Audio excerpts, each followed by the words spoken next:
Hi mga ka-safety, this is Christine. Another claim, another vlog. Ngayon, nandito tayo sa Caloocan para i-check yung sasakyan ng isa sa mga kliyente namin na nag-report kahapon dahil sobrang lakas ng hangin at ng ulan.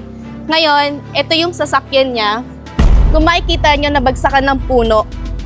So, ito, may sanga din na tumagos sa kanyang windshield.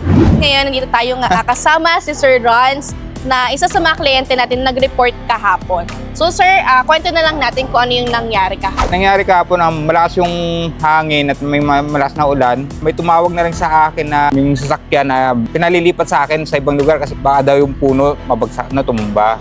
Ngayon sabi sa akin is, di pa man tinatamaan. Kaya nung pinuntahan ko, yun nga, nagulat na lang ako. May tumumbang puno na. Ang una ko naisip, siyempre nakasakit sa bulsa. Naalala ko nga na meron akong car insurance. So, yun nga, tinawagan, in-inform ko agad ang Vanguard ng car insurance ko.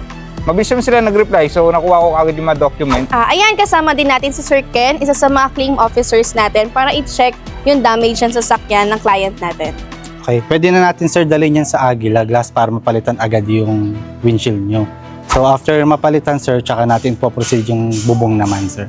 Kahit mamaya po, pwede nyo na rin mapadala yan sa Aguila para mapalitan agad. Ngayon, hinihintay na lang natin yung barangay assistance para matanggal na itong puno at madala na yung sasakyan sa repair shop. Sir, ano yung pwede po ninyong maipayo sa mga ibang kliyente pa? Mayroon ng insurance at wala pang insurance, sir. Sa ngayon, kahit may insurance kayo, pero mas maganda pa rin yung mayroong acts of God na nasa car insurance kasi kahit sa mga bagong ganitong sitwasyon, makakaasa ka na yung ginamit mong pera para sa sasakyan mo, mababawi mo at sulit talaga kapag may car insurance.